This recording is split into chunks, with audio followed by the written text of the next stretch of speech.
जय हिंद। वंदे मातरम। आप सभी का स्वागत है तिरंगाधारी जनरल नॉलेज में।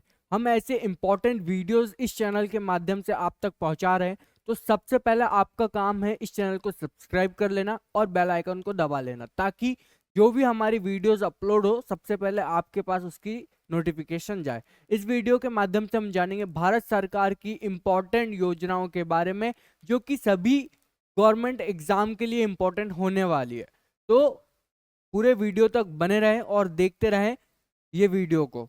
सबसे पहले हम नीति आयोग के बारे में जान लेते हैं। नीति आयोग वो होता है जो भारत सरकार का थिंक टैंक है। मतलब कि जो भी योजनाएं होती है उनको बनाने का काम कौन करता है? नीति आयोग। इसे लागू किया गया 1 जनवरी 2015 को। किसके स्थान पर लागू किया गया?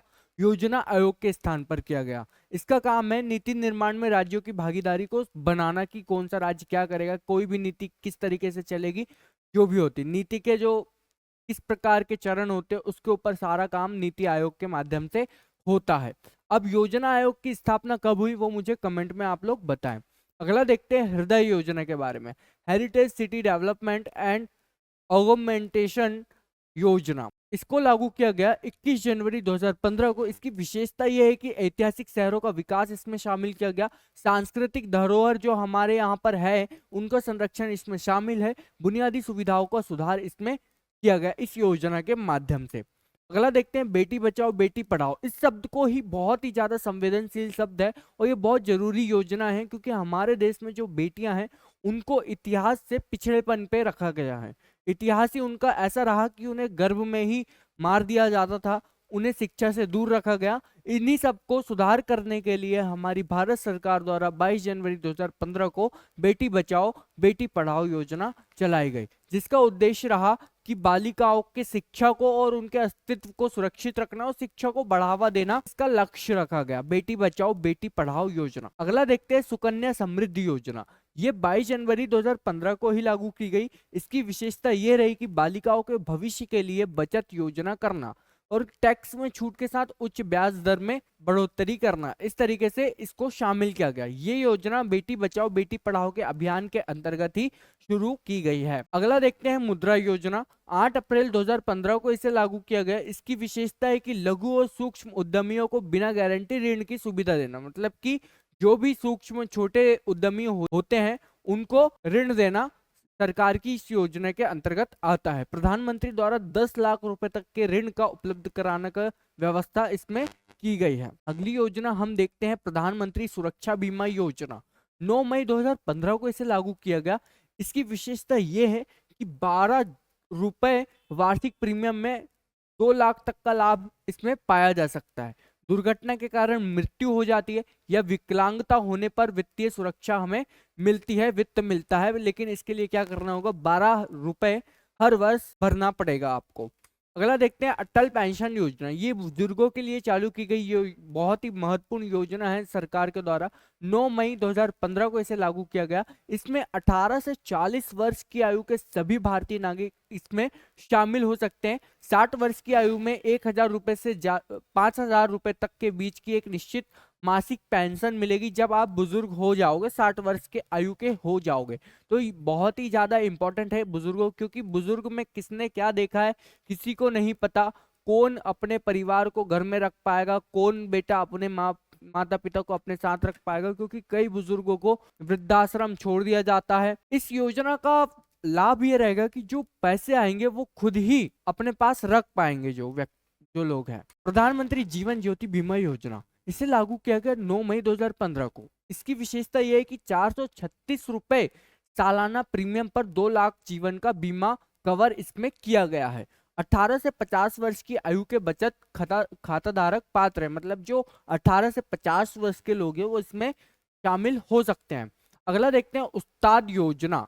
Upgrading the skills and training in traditional art craft for development. ये एक ऐसी योजना है जो भी अल्पसंख्यक लोग हैं उनकी जो परंपरागत यानी कि ट्रेडिशनली जो आर्ट चल रहा है, कला जो है, उसको बचाने के लिए, उसको बढ़ावा देने के लिए इस योजना को लागू किया गया। इसमें 45 साल तक की उम्र के लोगों को 3 से 8 महीने की कुशल सीखने में हर महीने 3000 रुपए स्टाइपेंड मिलता है। इसकी विशेषता यह है कि सभी जो कलाकार हैं उनकी कला को सुरक्षित रखना, उनके शिल्प को बढ़ावा देना उस्ताद योजना का मुख्य लक्ष्य रहा है। इसे लागू किया गया 14 मई 2015 को। अगला देखते हैं प्रधानमंत्री आवास योजना। ये बहुत ही ज्यादा इंपॉर्टेंट योजना है। इसके तहत भारतवर्ष में कई घर बनाए गए हैं। इस योजना को लागू किया गया 2015 में, 25 जून 2015 में इसे लागू किया गया। विशेषता इसकी यह है कि 2022 तक सबके लिए आवास सुनिश्चित करना इसका मुख्य लक्ष्य रहा। अब मुझे आप कमेंट में बताएं कि किसका किसका घर प्रधानमंत्री आवास योजना के अंतर्गत बना है। अगली देखते हैं हम अमृत योजना, अटल नवीनीकरण और शहरी परिवर्तन मिशन। इसे लागू किया गया 25 जून 2015 को। इसकी विशेषता ये रही कि शहरी बुनियादी ढांचे में सुधार, जल आपूर्ति व सीवरेज व्यवस्था इसमें रखी गई। देशभर के चुनिंदा 500 शहरों और कस्बों में इसको लागू किया गया। इसकी विशेषता ये रही। अगली देखते हैं स्मार्ट सिटी योजना। स्मार्ट सिटी योजना में 100 शहर ऐसे चुने गए जिसमें टिकाऊ और टेक्निकली जो तकनीकी विकास है उसको सुनिश्चित किया गया। इसे लागू किया गया 25 जून 2015 को। एंड अगली देखते हैं डिजिटल इंडिया मिशन।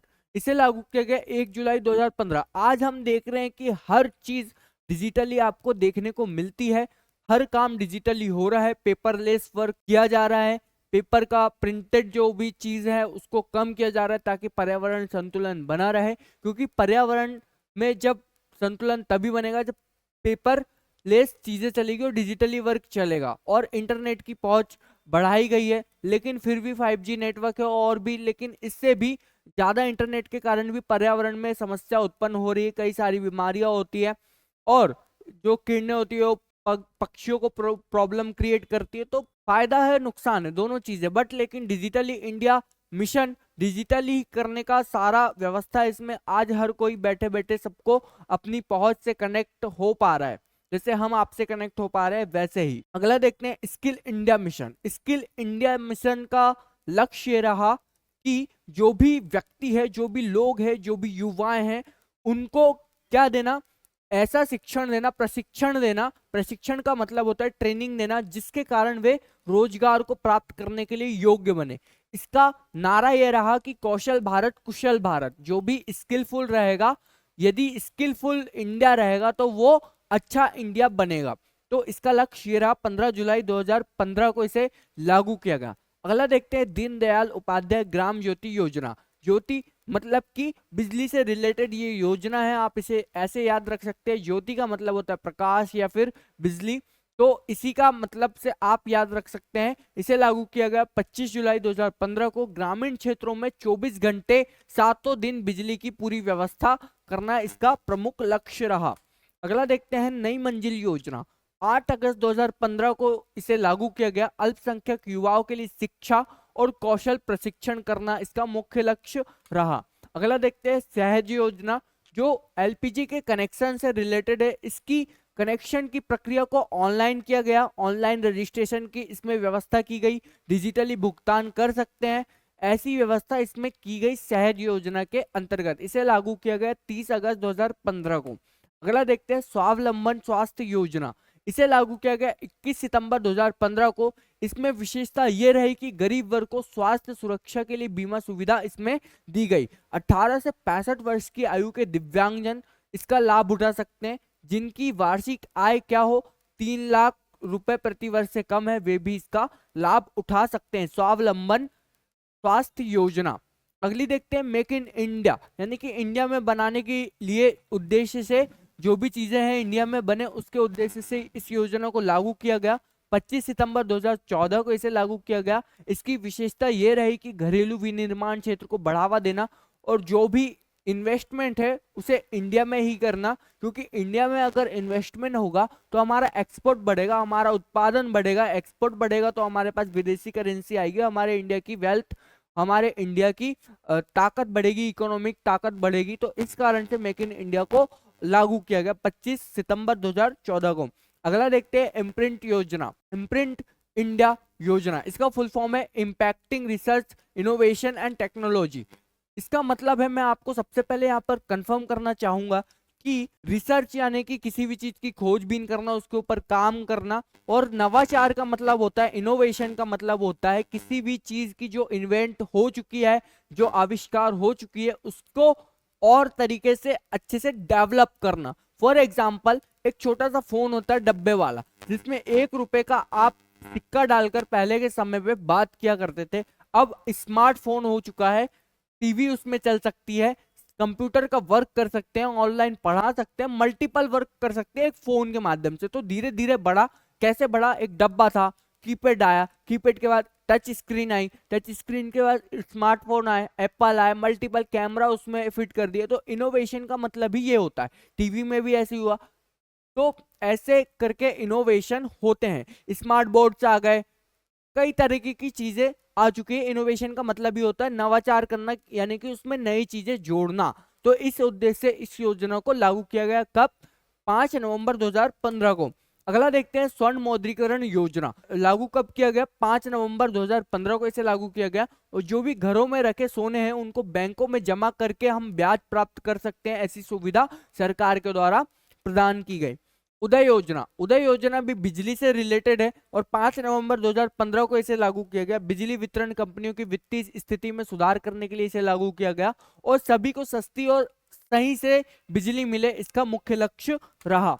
अगला देखते हैं, वन रैंक वन पेंशन योजना। ये मेरे लिए बहुत इंपॉर्टेंट है और बहुत ही ज्यादा मुझे अच्छी लगी और इसके लिए मैं सराहना करता हूं भारत सरकार की कि इन्होंने हमारे देश के जो आर्मी मैन है, हमारे देश के जो रक्षक है, उनके लिए उनके सम्मान में एक योजना लागू की गई। क्योंकि जो हमारे देश के सैनिक है वे हमारी रक्षा करते हैं, हर परिस्थिति में बॉर्डर पर खड़े रहते हैं, चाहे देश की समस्या हो या देश की बॉर्डर की समस्या हो या किसी भी प्रकार के, वो हमेशा तत्पर रहते हैं, चौकन्ने रहते हैं। तो उनके लिए इस योजना को लागू करना भारत सरकार की सबसे सराहनीय कार्य है, सराहनीय योजना है। इसकी विशेषता यह है कि जो भी सेवानिवृत्त सैनिक है जिन्होंने अपनी सेवा दी है आर्मी में, उनके लिए पेंशन योजना इसमें शामिल की गई है। 7 नवंबर 2015 को इसे लागू किया गया। उनके जो भी पद रहे, उनकी पोस्ट रही या उनकी जो सेवा वर्ष रहे, उसके आधार पर उन्हें पेंशन देने की व्यवस्था सरकार के द्वारा इस योजना के अंतर्गत की गई है। अगली देखते हैं, ज्ञान योजना। ये भी बहुत इंपॉर्टेंट है। विदेशी जो शिक्षा पद्धति है, विदेशी टेक्नोलॉजी है पढ़ाने की, उसको भारत में लाने के लिए इस योजना को चालू किया गया। जो भी विदेशी विशेषज्ञ है, एक्सपर्ट्स है पढ़ाने के लिए, उनको कॉलेजों में आमंत्रित किया गया, कॉलेजों में पढ़ाने के लिए, ताकि हमारे देश को भी उनकी जो टेक्निकल है पढ़ाई की, उसको उसके बारे में पता चले। शिक्षा और अनुसंधान में भारत विदेशी सहयोग को प्रोत्साहन देना है कि इंडिया और फॉरेन जो भी रिलेशन है उसको बढ़ावा देने के लिए, प्रमोट करने के लिए इस योजना को लागू किया गया, ताकि संबंध अच्छे बने, अच्छे रहे विदेशों के साथ। 30 नवंबर 2015 को इसे लागू किया गया। इसके माध्यम से शिक्षा में बढ़ावा करने के लिए इसे लागू किया गया, ज्ञान योजना को। अगला देखते हैं, किलकारी योजना। ये भी मुझे बहुत ही इंपॉर्टेंट योजना लगती है। क्यों? क्योंकि आज के समय में जो महिलाएं हैं उनके लिए सुविधाजनक है। वो हॉस्पिटल में कहाँ कहाँ भटके किसी भी अपडेट के लिए, इससे अच्छा सरकार ने एक योजना लागू की गई जो मोबाइल में सारी अपडेट मिले। मोबाइल में किलकारी मां बनने की पूरी तैयारी। इसका मतलब है कि मोबाइल में जो भी गर्भवती महिलाएं हैं उनको जानकारी मिलना, उनकी गर्भावस्था के बारे में जानकारी मिलना, प्रसव और शिशु की देखभाल के लिए जानकारी मिलना, और ये एक मोबाइल आधारित सेवा है। 15 जनवरी 2016 को इसे लागू किया गया, किलकारी योजना। अगली देखते हैं, नमामि गंगे अभियान।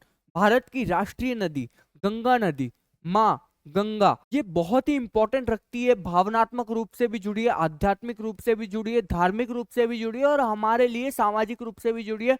और तो और ये हमारे देश की अर्थव्यवस्था को भी हमारे देश में सहयोग करती है गंगा नदी। तो ये हमारे देश की सबसे बड़ी नदी है और सबसे ज्यादा इंपॉर्टेंट नदी भी है। वैसे तो हमारे यहाँ की सभी नदियां इंपॉर्टेंट है। क्यों? क्योंकि उन्हें माँ का दर्जा दिया जाता है। वो कहीं ना कहीं किसी न किसी जीवन आगे बढ़ा रही होती है। तो इसी उद्देश्य से गंगा नदी की सफाई और संरक्षण के लिए इस योजना को लागू किया गया, ताकि इसमें कोई भी प्रकार का प्रदूषण ना हो। जून 2014 में से लागू किया गया, क्योंकि गंगा नदी बहुत ही इंपॉर्टेंट रखती है हर चीज के लिए हमारे यहाँ पे। स्टार्टअप इंडिया, जो भी नए स्टार्टअप्स होते हैं या नवाचार होते हैं उसको प्रोत्साहित करने के लिए इस योजना को लागू किया गया 16 जनवरी 2015 को, जिससे एक मजबूत पारिस्थितिकी तंत्र तैयार हो। अगला देखते हैं हम, प्रधानमंत्री फसल बीमा योजना। इसे किसानों के लिए इंपॉर्टेंट रखा गया, क्योंकि किसान हमारे देश के लिए बहुत इंपॉर्टेंट है।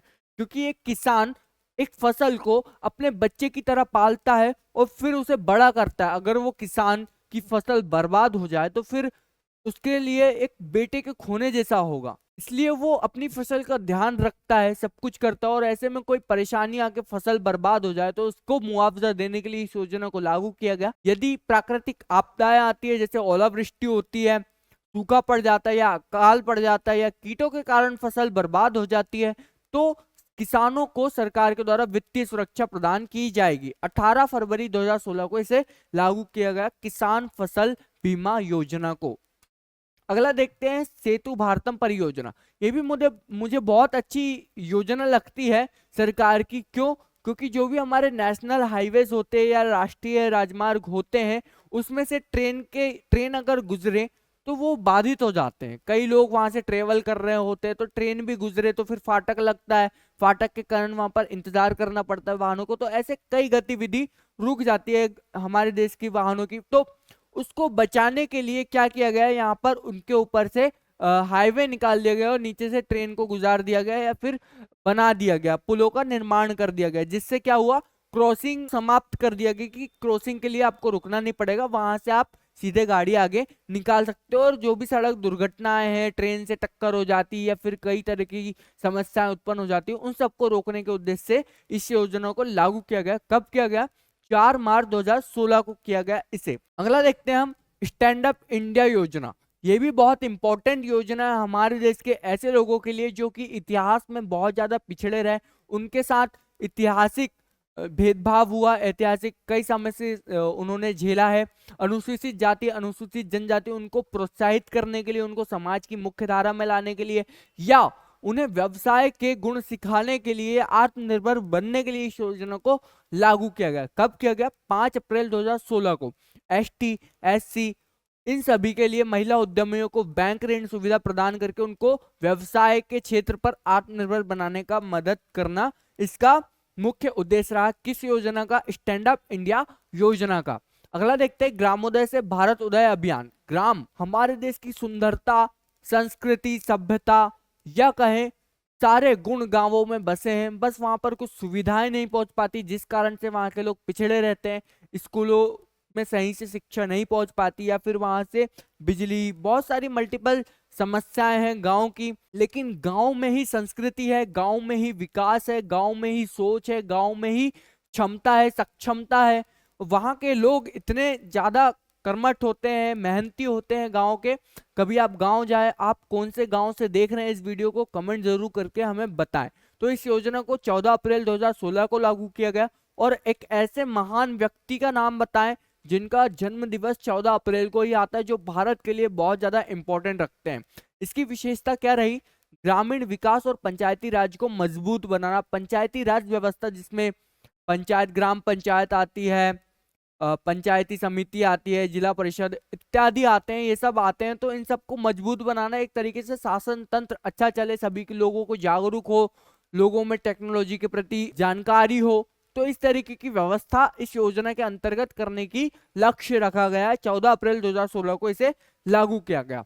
अगला देखते हैं प्रधानमंत्री उज्ज्वला योजना। ये गैस या सिलेंडर से रिलेटेड योजना है। इसे लागू किया गया 1 मई 2016 को। गरीब परिवारों को मुफ्त एलपीजी कनेक्शन देने की इसमें व्यवस्था की गई। और आप कमेंट में ये भी बताएं कि 1 मई को कौन सा दिवस आता है। अगला देखते हैं प्रधानमंत्री कृषि सिंचाई योजना। हमारे देश में पानी की बहुत ज्यादा इंपॉर्टेंस है, पानी हमारे लिए बहुत इंपॉर्टेंट रखता है। जीवन, जल ही जीवन का हम नारा देते हैं और पूरी दुनिया में लगभग पानी ही पानी है, 70% पानी है, लेकिन पीने का एकमात्र 1% पानी है। तो उस पानी को बचाने के लिए, उस पानी का सदुपयोग करने के लिए, फसलों का सही से, ताकि फसल भी उस बूंद, थोड़ी सी बूंद लेकर अच्छे से डेवलप हो जाए, क्योंकि ज्यादा पानी भी भर देंगे तो वो फसल बर्बाद होने के कगार पे रहेगी। इससे अच्छा वहां पर क्या किया गया कि कुछ जो ऐसी सिंचाई पद्धति है जिससे पानी भी बचे और हमारी फसल भी तैयार रहे, तो इस उद्देश्य से इस योजना को लागू किया गया। 31 मई 2016 को इसे लागू किया गया। इसका विशेषता यह रही कि हर बूंद अधिक फसल के उद्देश्य से जल का उपयोग सही करना, उसको सदुपयोग करना इस योजना का लक्ष्य रहा। किसानों को जल बचत तकनीकों और सटीक सिंचाई का उपयोग करके अधिक फसल प्राप्त करने में मदद करना इस योजना का लक्ष्य रहा। जो भी जल बचाने की जैसे ड्रिप पद्धति होती है, फव्वारा सिंचाई पद्धति होती है, अलग अलग तरीके की होती है। हाँ, थोड़ी महंगी होती है, लेकिन उसके बारे में अवेयर करना, सहायता देना कृषि, कई सारे हमारे यहाँ चैनल है, न्यूज चैनल भी है हमारे यहाँ, और राष्ट्रीय चैनल हमारा दूरदर्शन है, वहां पर भी किसानों से जुड़े कार्यक्रम आते रहते हैं, तो किसान भाई जरूर जाकर देखें उसे। अगला देखते हैं राष्ट्रीय आपदा प्रबंधन। किसी भी प्रकार की प्राकृतिक आपदा है या फिर मानव निर्मित आपदा है, किसी भी प्रकार की आपदा से निपटने के लिए, उसका प्रबंधन करने के लिए उसकी योजना को लागू किया गया, राष्ट्रीय आपदा प्रबंधन योजना। इसे लागू किया गया 1 जून 2016 को। आपदा से निपटने की राष्ट्रीय रणनीति की तैयारी करना, यानी कि पहले से ही बता देना कि क्या समस्या आने वाली है, उसके लिए पहले ही तैयारी कर लेना। वो कहते हैं ना कि आपदा से पहले ही तैयारी कर लो, ताकि इससे हम बच जाएं, कोई समस्या उत्पन्न ना हो, है ना। तो ये इस योजना के उद्देश्य से किया गया ये आपदा प्रबंधन चक्र आप देख सकते हैं यहाँ पर।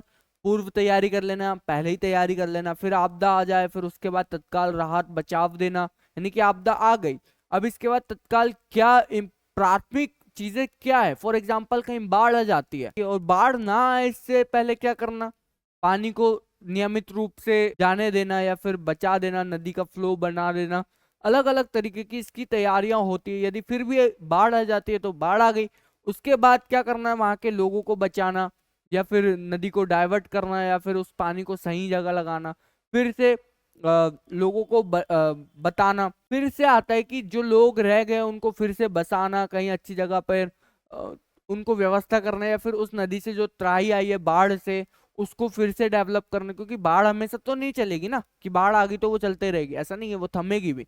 तो वहां पर फिर से ठीक करना, फिर न्यूनीकरण करना। ठीक है, अगला देखते हैं हम नमामि गंगे अभियान। ये भी गंगा की सफाई से जुड़ा एक अभियान है, बहुत ज्यादा इंपॉर्टेंट है। गंगा नदी के बारे में मैंने बता दिया है कि हमारे देश की सबसे इंपॉर्टेंट नदी है, सभी नदियां इंपॉर्टेंट है, बट गंगा नदी हमारे देश की सबसे बड़ी नदी है, और कई जो इलाके हैं उनको अपने अपने जल से पावन करते हुए आगे बढ़ती है।